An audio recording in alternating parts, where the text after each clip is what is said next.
Okay. Dr. Zieker has been practicing in the Capital Region for over 15 years. He specializes in cataract removal and has performed well over 10,000 surgeries. He is in practice with his brother-in-law, Stephen Clark, and they have been open in Saratoga for 10 years. He has 2 kids, one in high school, one at Clemson, and he is very grateful to NABA for arranging today and appreciates all the hard work that has gone into it. So thank you very much, Dr. Zieker. We are so happy to have you with us today and presenting. Are you open to questions during your presentation, or would you like us to wait and do the questions after? Questions during are absolutely fine. Anyone can interrupt at any time they want. So I don't want to put anyone to sleep. No, no worries. So everybody knows, we do have people coming and going today because it is a long day to be in front of the screen. So people have joined us since we've started the presentation at 9:30 this morning. So for anyone who's new to this NABA technical, so technical vision fair this year, if you're on the phone, to unmute yourself at *6 and to raise your hand at *9. For anybody who is actually on the computer, please, if you move your cursor on the screen, you get the chat option and you can type your question in the chat box, or you're also welcome to, under participants, click on raise your hand and a little blue hand will come up and we can call on you at our earliest convenience here. So with that, Dr. Zieker, it is all yours. Thank you, Lisa. Thank you everyone for having me today. And let me know as the audio-visual nightmare continues here. You're doing great. There we go. All right, yay, and advance on this. All right.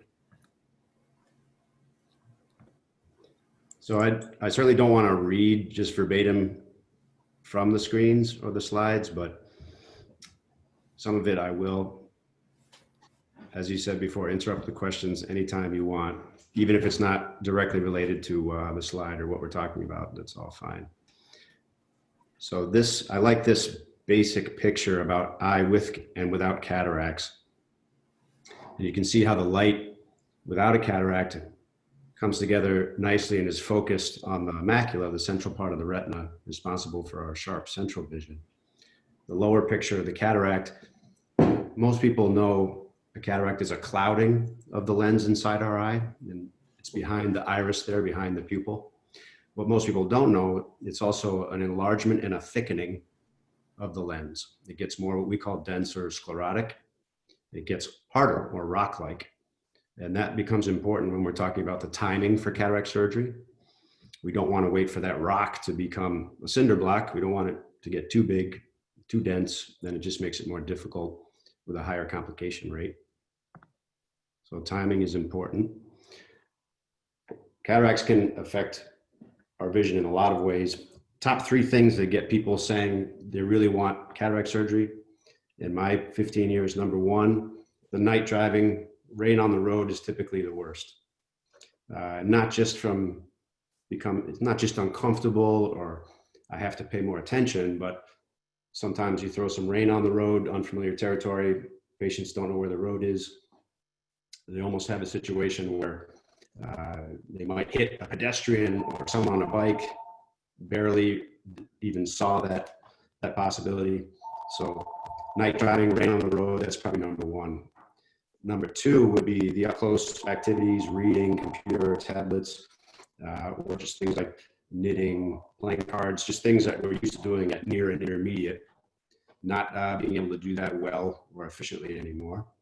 And probably the third most common reason that people sign up for the surgery would be you're chasing your tail with prescription changes in your glasses or your contacts, trying to get the vision better, but you're not getting anywhere. And certainly some of the people that are most irritated when they find out they could have had cataract surgery 3 years ago and they've had 4 new pairs of glasses over those 3 years, none of them are really working.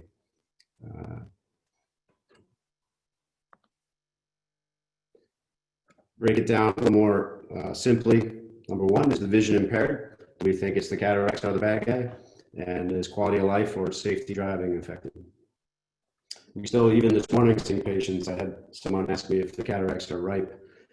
So we still hear that terminology a lot. Are they ripe? Are they ready? In my opinion, that terminology is really outdated, consistent with outdated technologies and techniques. So many years ago, it made sense for surgeons to wait until the cataracts were actually quite severe. The techniques were not as good, the technology was not as good, the outcomes, frankly, were not as good, and the risk was significantly higher. So it really didn't make sense to consider cataract surgery with mild or moderate cataracts. Everyone kind of had to wait until they were severe, even where people couldn't drive in the daytime or maybe read the newspaper before they would be allowed to consider the surgery. But now that the timing really has more to do with if it is a mild or moderate cataract and the vision is impaired, can't get any better with glasses. There's not a reason to wait for that to get worse and worse and worse. In fact, we want to do your surgery when you're at your 1 or 2% risk. We don't want to wait for that risk to get higher. So it's not just a grandparent surgery anymore. We're not in a rush to do it. We don't advise cataract surgery as soon as the cataracts are seen, but there's a balance there. Very simple terms, the cataract that's causing the problem is removed through some micro incisions, very small incisions that are typically self-sealing, and a new lens is put in its place. And that new lens should outlast everybody in the room when you're talking to your surgeon. It's not typically a surgery that needs to be repeated. Probably fractions of 1% of the time, a lens implant can have a problem significant enough to need to be replaced. But again, it's very rare. So we can't say never and always in medicine, but it's extremely rare. And as years go by, as you can imagine, a lot of new technologies have come. Some of them have gone, most of them stay and continue to get better. So there's different kinds of lens implants. There's different ways or techniques of doing the surgery. And for a surgeon with modern cataract surgery, versed in these advanced techniques and technologies and lenses, a big part of our job is to tailor the recommendation to the individual. It's not cookie cutter anymore. It used to just be cataract out, here's your new lens, and off you go. But you'll see in the slides to come in the conversation, there are a lot of different options. And just as often, my job is to talk to people about things and be in their best interest. So not everybody is a candidate for every technology or lens implant that's out there. Interestingly, as well, it can be a different recommendation one eye to the next, let alone one person to the next. You might not even have the same recommendation in terms of your left eye and your right. So the most common lens implant, monofocal, just means essentially one power. And this toric lens actually gets 2 birds with 1 surgery. It also can correct most of the astigmatism that the eye has. Astigmatism, just brief review there, the shape of the cornea, the front clear part of the eye.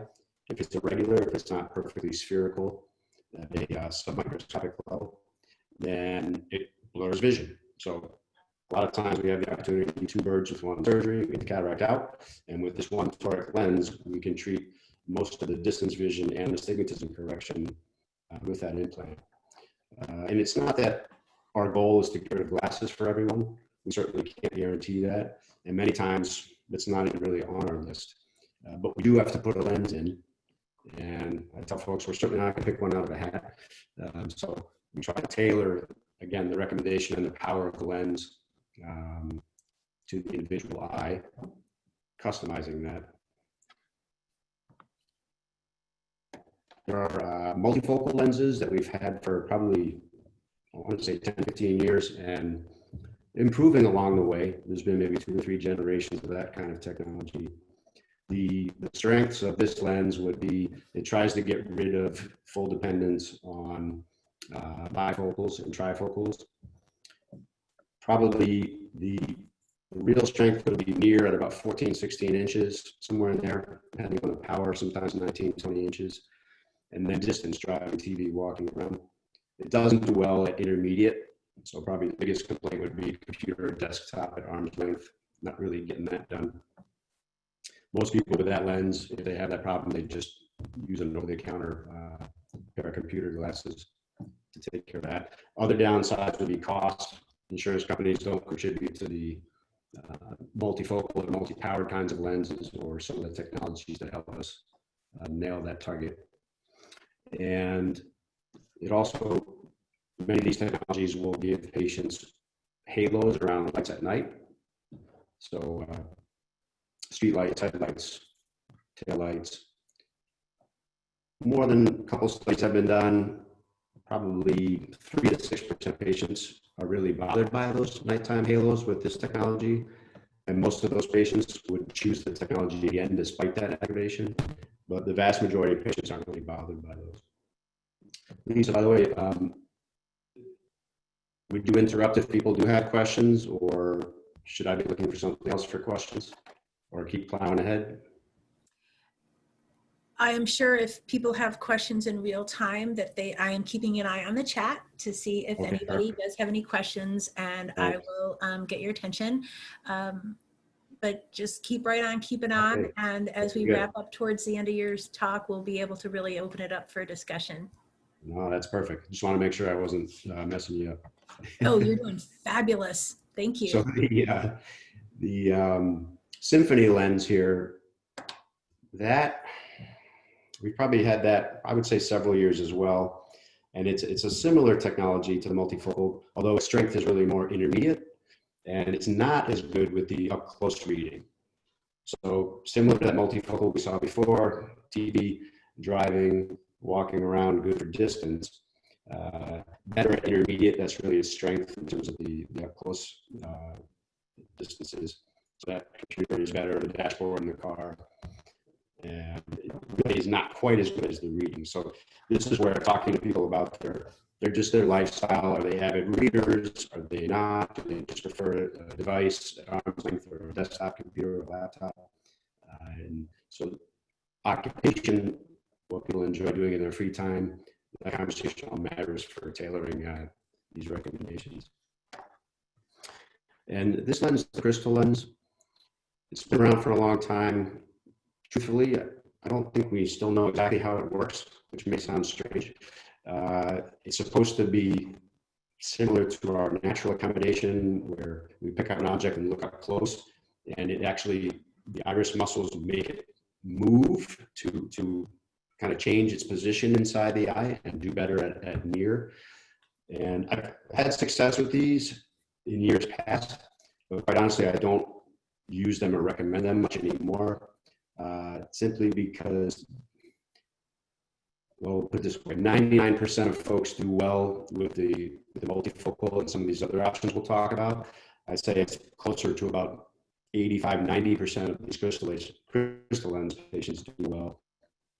And for me, that's really not good enough. I don't feel like telling patients they have a 10 to 15% chance that it's not going to get the job done. I'll tell them 1 to 2% chance, I think, is reasonable. But for lack of a better way to put it, the surgeon can do their job, the patient can do their job, and sometimes this technology still just fails you. But it's a reasonable option sometimes for folks with mild macular pathology or some other contraindications to the multi-powered lenses. Dr. Zieker? Yeah. We did just get a question. The question is, can those of us who had cataract surgery many years ago, 24 in this case, have lenses replaced by one of the more advanced lenses, or under what circumstances would you recommend a replacement? So the best answer to that question is no. A lens exchange, even a year after surgery, is quite tricky. There's a membrane around our cataract before cataract surgery. It's a membrane we're born with. It's 13 microns thin, so it's 13 1/100ths of 1 millimeter. And that's wrapped around our cataract. And then that whole complex, including the cataract, is held by what we call zonules. If you envision little tiny guide wires that are also microscopic, holding all that in place behind our pupil. And our job during cataract surgery is to make a small opening on the front part of that ultra thin membrane, break up, aspirate the cataract out from within that complex, and then use what's left to literally hold the implant behind your pupil. So our number one goal when we're doing cataract surgery is don't make that membrane angry. It's quite fragile and it needs to be intact to hold our implant. What happens after cataract surgery is that membrane now shrink wraps or scars down, adheres to the lens implant. So it's a very delicate membrane, and guide wires now shrink wrapped around and scarred down to your lens implant. It's very difficult to do that down the line. And you're also talking about another inside the eye or intraocular surgery and all those associated risks, glaucoma and retinal detachment and infection and inflammation. And so the easy answer to come full circle is not recommended unless the rare condition where the potential benefit outweighs all that risk. Thank you. Thank you. PANOPTIX, pretty exciting stuff. We've had this in the US, I want to say, for about a year now. Europe gets a lot of stuff years before we do. They don't have an FDA to worry about. The upside of that is in the US here, we get to watch how it does, these new technologies, techniques. And a lot of these European surgeons go through the more painful growing pains and work out a lot of the kinks, quite honestly. And that's not for all technologies, but that's pretty common in ophthalmology at least. So trifocal, we've been very excited about it for years. Just got it about a year ago, I think. And it truly does what a trifocal is supposed to do. Multifocal, the SYMFONY, a couple of those multi-powered lenses, CRYSTALENS, they all have claims to distance, intermediate, and near. This is the first one that's actually able to do all three of those distances pretty well. And the glare, the halo stuff at night is much kinder to patients than the other kinds of lenses we were talking about. So it's still not for everybody. There are a lot of things that are considered absolute contraindications to this lens: mild macular problems, corneal scarring, certain stages of glaucoma. I won't bore you with the whole list, but it's not that everybody who walks in the door is a great candidate for this. And again, making sure that what I tell folks is this can be a great option for the rest of your life for the ideal candidate. It can be a disaster for the non-ideal candidate. It really can. Even to the point that you're forced to go back to surgery a few weeks later and take the lens out because they're not tolerating it. So patient selection is critical. But it's an exciting new option that we have. This light adjustable lens that you hear about, it sounds science fiction even to someone who does this for a living. We've been hearing about this one for years as well. Probably would have heard more in our latest meeting, but that was canceled because of the pandemic. So we're still not sure. Even a year ago at our meeting, we weren't sure when the FDA is going to let us start using this. But this is the only lens that you put inside the eye in the operating room, and the claim is it can be fine-tuned in the office with a light source more than once, which is pretty wild. So a light source after surgery, while you're healing postoperatively, it can literally change the lens, I guess at a molecular level, change its shape, tweak it to get someone another line or two on the eye chart, to get rid of another half diopter of astigmatism that maybe wasn't taken care of with the surgery, and just get even better vision than you would have had. So it's pretty amazing stuff. If it does what it says it will, it'll change the way we do things. It's been talked about for years. I'm still not sure when it's going to hit the market, though. Laser cataract surgery, we've had this technique since 2013, technology, I should say. Definitely the best way to have cataract surgery if you're a candidate. The precision, the accuracy just simply can't be matched with human hands. So we'll go through some slides on what it actually does.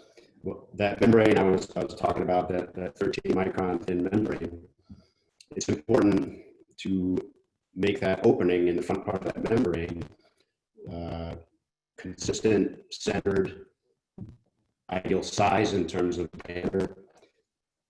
And we literally do that by hand with a tiny little needle and forceps. We make a little tear in this tiny little membrane and then carefully just peel a little circular opening.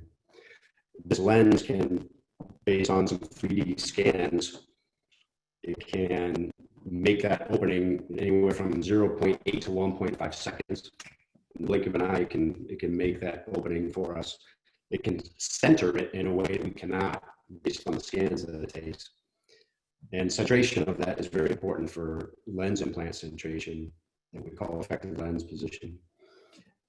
It can also be sized. We can pick to the 10th of a millimeter the size we want for that opening in the membrane. So that's just one example of manually needle and forceps and steady hand versus approximately 1 second done with this femtosecond laser. I didn't know what a femtosecond meant until this technology came out, but it's firing spots at a millionth of a second. That's pretty accurate. And then it can treat, I don't like this, it's probably more mild amounts of astigmatism. I don't think moderate is accurate. But another thing it can do is just treat probably anywhere from about a half to a diopter of astigmatism. And it can get us another line or two on the eye chart. It can improve the quality of the visual outcome enough to be noticeable. I have less swelling inflammation there simply because people forget that surgery of all kinds, surgery is trauma. It doesn't matter what kind of surgery it is, your gallbladder, your knee surgery, your eye surgery. The body responds to surgery as if it's trauma, which it is. It's just controlled trauma. So there's an inflammatory response, there's typically swelling, there's a risk associated with that. And like most surgeries, eye surgery is critical to try to not just do it right, but to do it efficiently. Time inside the eye matters. And it's ultrasound energy to break up the cataract. It's fluid flow constantly to keep the eye formed while you're working in there. It's incisions, it's time inside the eye, and these other things happening inside of there. So a shorter surgery matters. It's less trauma. So what we've seen, less corneal edema, less inflammation, and for a lot of folks, quicker recovery. Because the laser is taking cutting down on the energy. We'll talk a little more about that. Cutting down on the fluid flow, cutting down on the time needed inside the eye to do the job.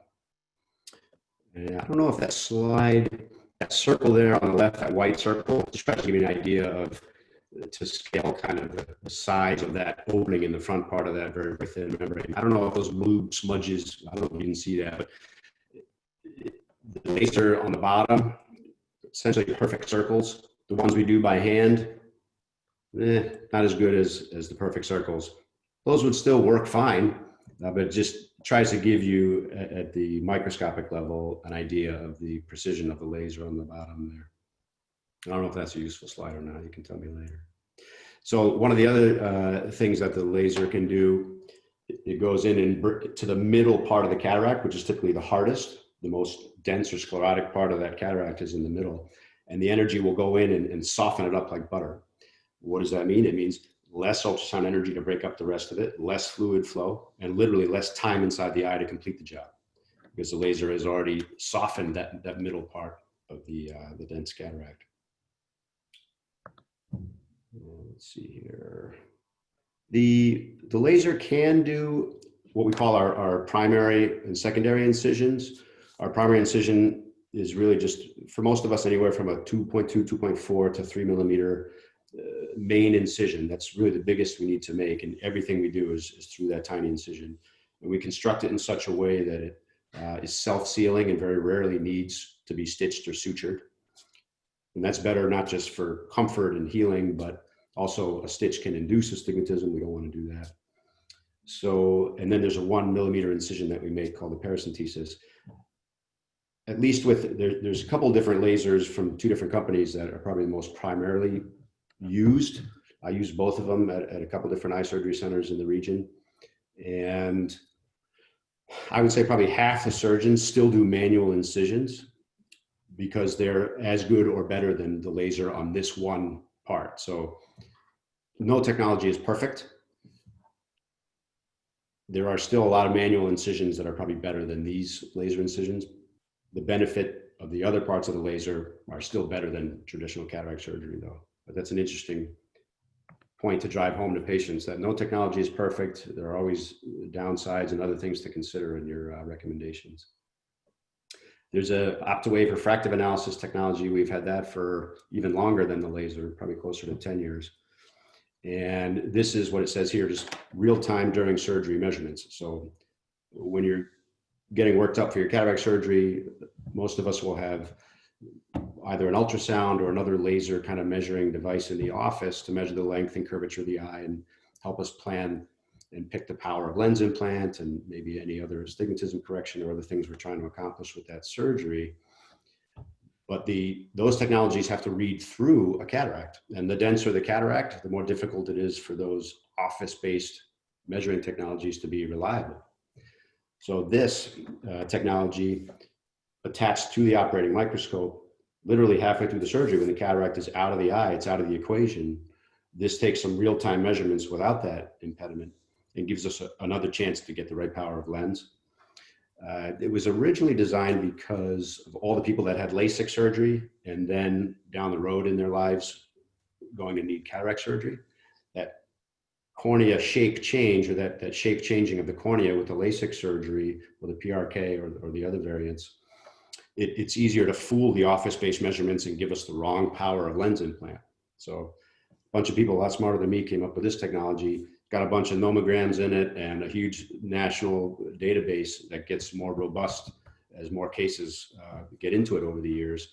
And I've literally, I would say probably half the time, it's more accurate than just the office-based measurements alone. It's pretty amazing. It's not perfect. I've seen it fooled a few times. I'll tell patients that too, but you know, I could probably count on my two hands the times I've seen it fooled in almost 10 years. So the other thing is that toric lens, the one that gets astigmatism and distance power in one lens implant.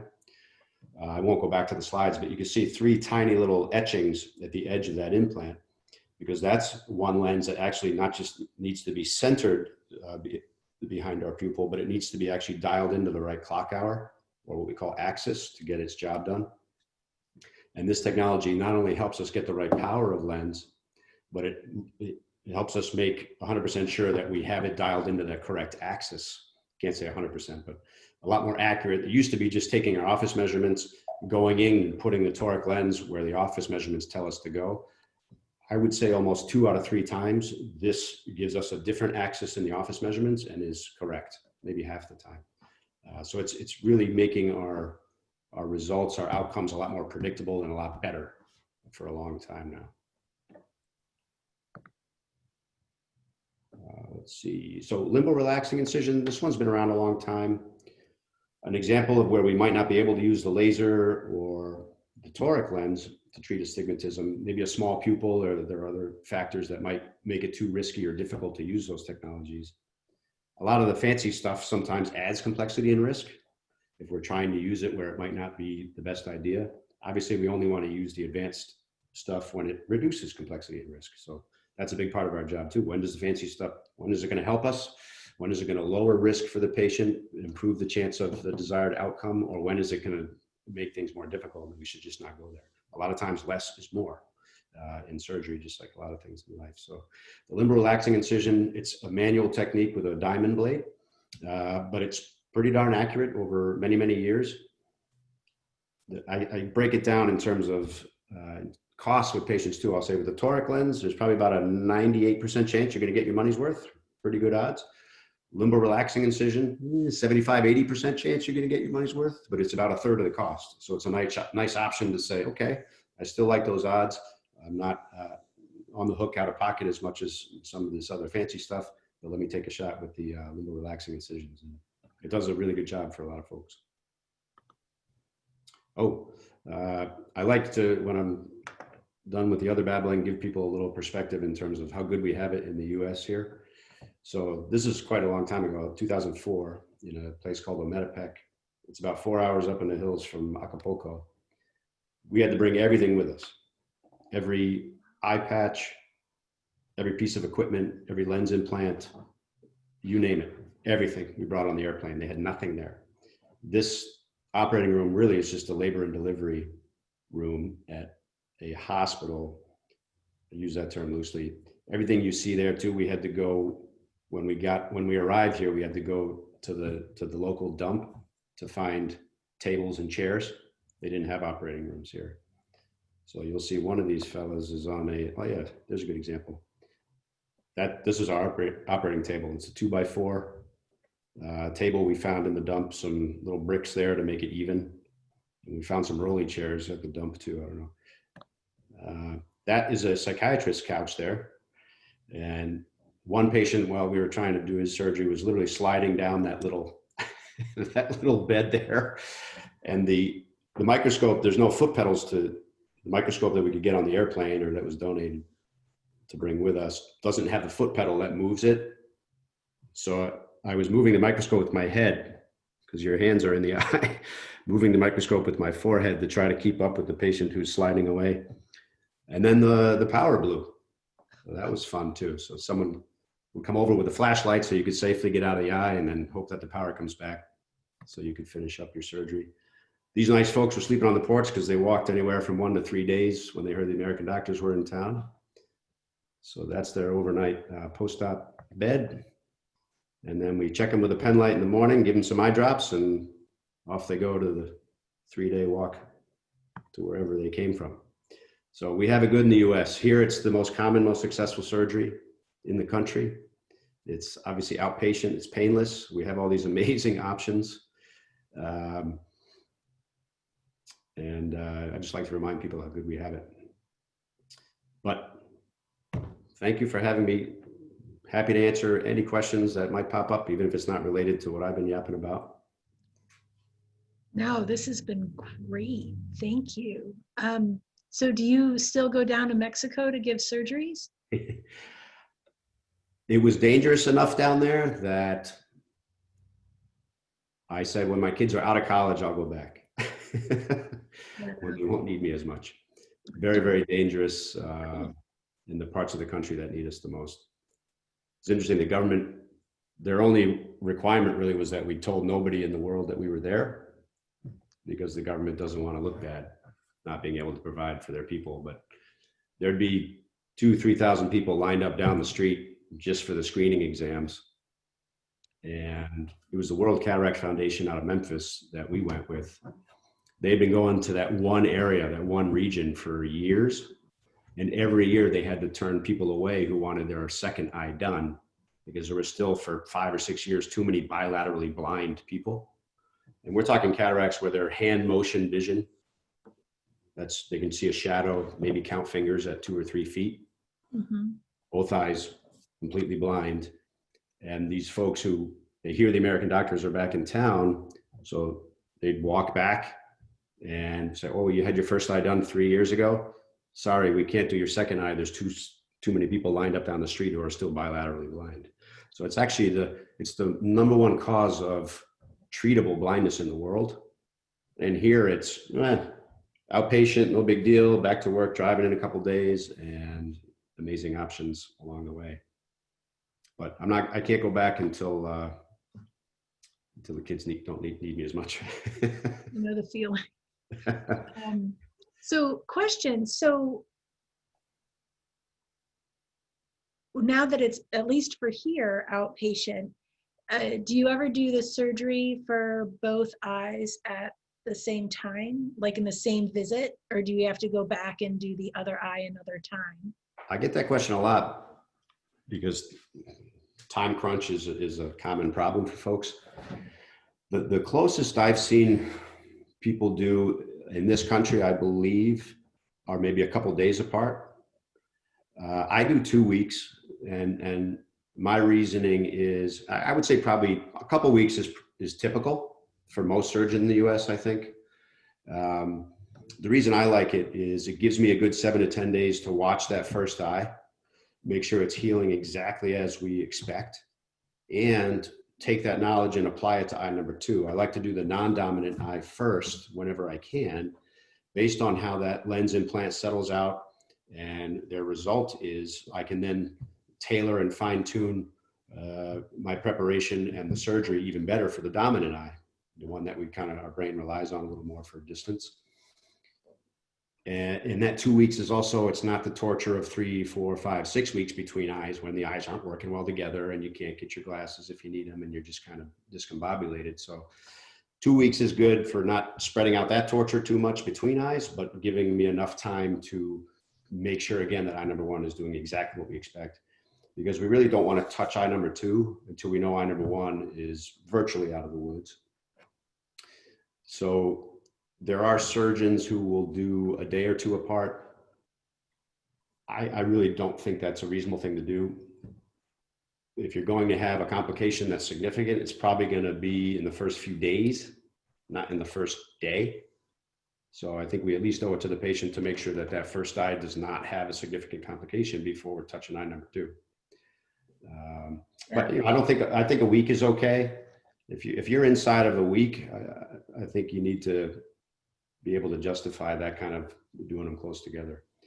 Infection is very rare because of the way we do a prep now. Our betadine preps are the main thing that prevents infection. But if you do get an infection, that's the number one way to lose an eye. And we can't, you're talking fractions of a percent, but we still can't expose, in my opinion, expose both eyes to even 1% risk at the same time. It just doesn't pass the common sense test. So a week is fine. I like 2 weeks. Anytime, anything inside of a week, in my opinion, is a little questionable. That makes complete sense. Thank you for explaining that. We do have one comment from Dr. Michael and Ria Kiley. I hope I'm pronouncing that right. Thank you for giving your time and love to Mexico. I worked for years in Nigeria. Volunteer surgeons came periodically and helped people legally blind with cataracts. What a blessing that was. Admirable people who came as volunteers. Thank you. Absolutely. I agree wholeheartedly. We are open for questions. I am happy to continue to barrage poor Dr. Zieker with more questions. I'm quite comfortable. Ever. But we would love to hear from those who are either listening in or watching the presentation on Zoom today, to please feel free to join in. All of our doctors' presentations today have been recorded and will be available on NABA's website after today. But while we have the good doctor here in house, please feel free to ask any questions. And folks who have questions can either put them in the chat and I will read them so everybody has a chance to hear them. If you have called in on the phone, you can hit *6 to unmute or *9 to raise your hand, and we hopefully can unmute you. And I just did see somebody unmute themselves. Does the participant ending in number 391 have a question? Yes. I have read over the recent few years that there are studies being done experimentally with eye drops that could potentially reverse cataracts. One fluid that was mentioned was lansterol, which I hear looked like it worked, but apparently you have to use it intraocularly with an injection if it is even possible to use it. And the other one is some work being done by Dr. Urkow at, I forget the name of the university, but it was a change from something called NACI to another variant of it.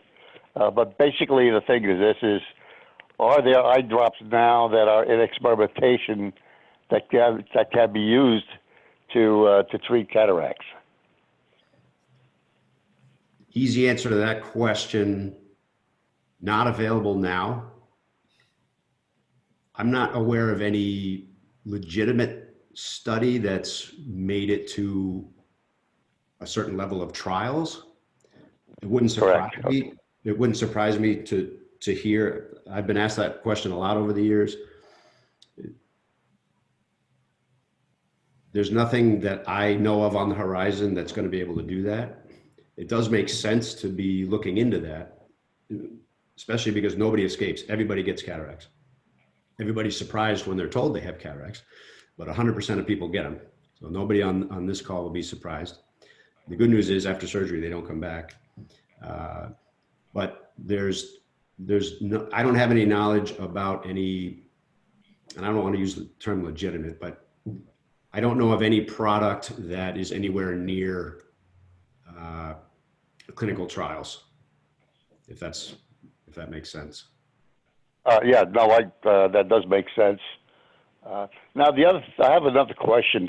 Are there different kinds of lenses that are better than others, and are there newer ones that are imminent that would be, even better still, or are they all pretty much at the same level in terms of effectiveness?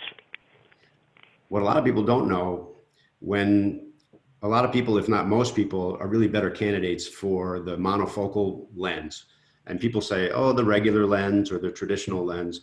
But there's nothing and they say that because Medicare will cover it and the private insurance companies will cover it, unlike TORIC lens to treat astigmatism, or the multifocal, or the SYMFONY, or the trifocal, these other kinds of lenses, the insurance companies won't contribute to.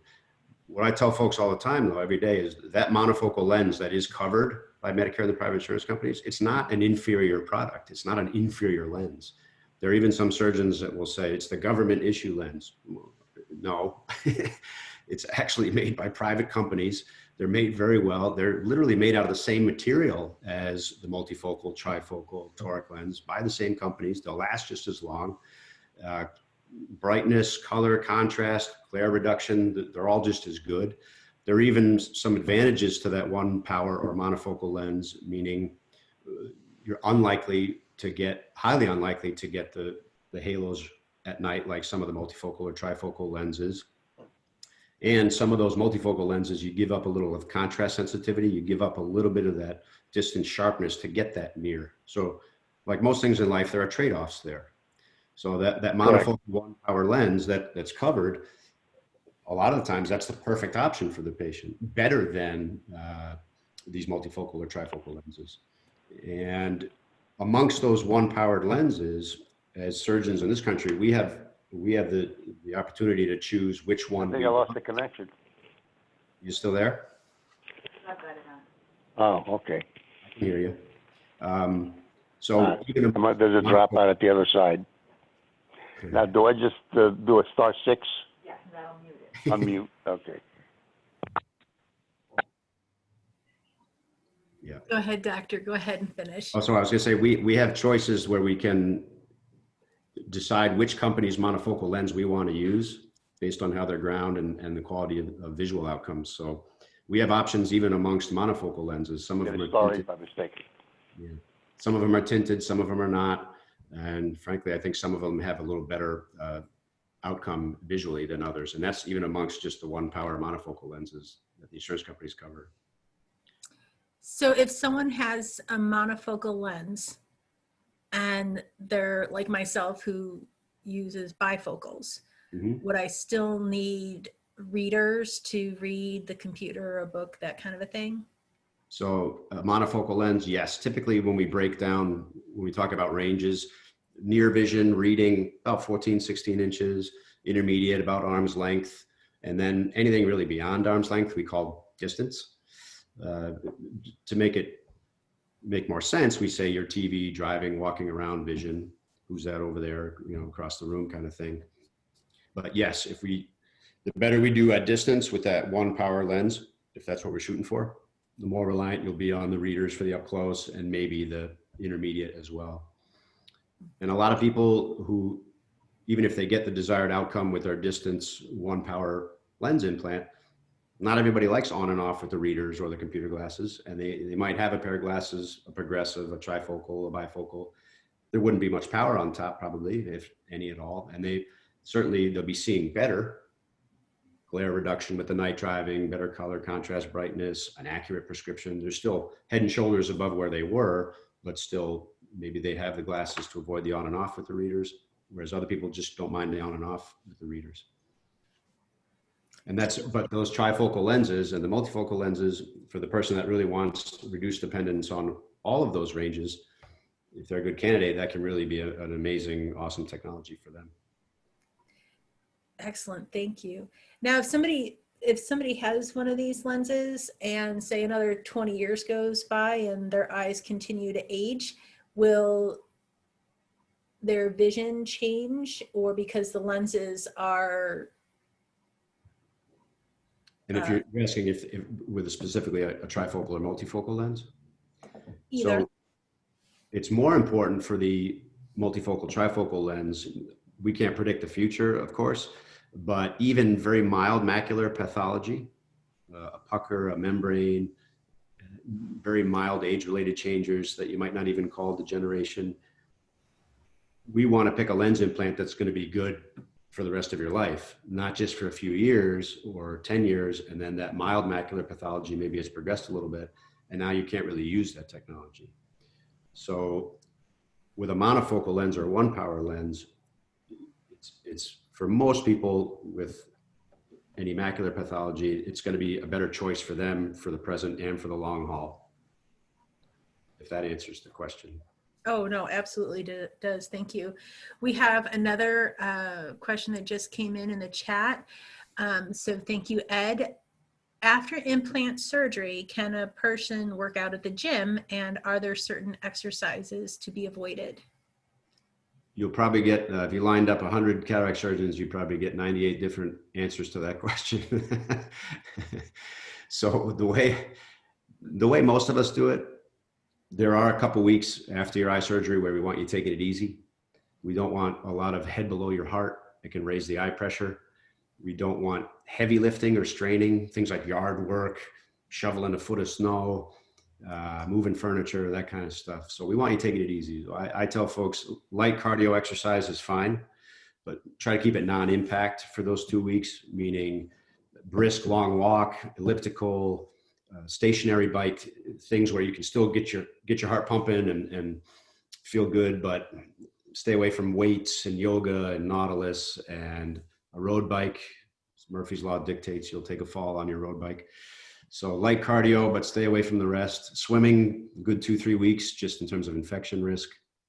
So there are some do's and don'ts, but that's usually the eye drops and those minor restrictions. That's the biggest hassle for most people, quite honestly.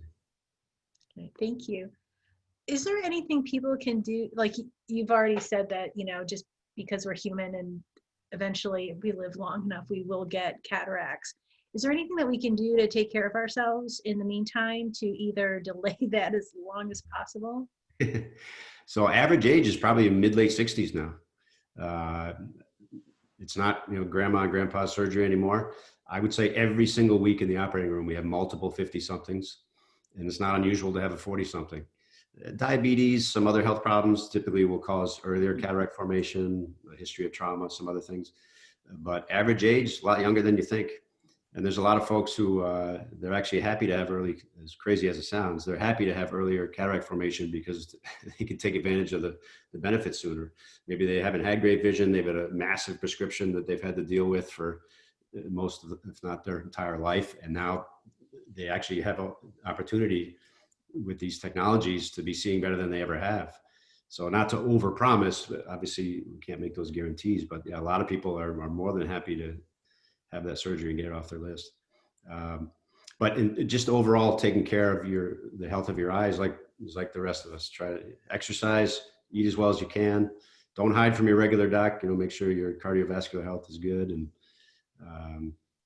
that's how you take care of the eye. But I don't think we have anything that directly translates to slowing down cataract formation.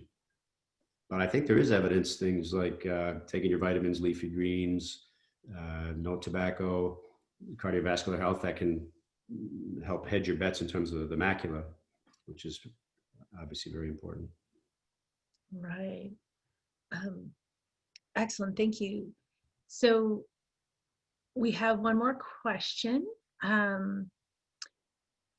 The question reads, that describes me to a T. Cataract surgery at 52 allowed me to get rid of distance glasses and have more powerful readers, which was perfect for my acromatopacia. I just butchered that, I'm sure. You did better than I would, I think. Thank you. So I'm not, obviously that's not a question, but and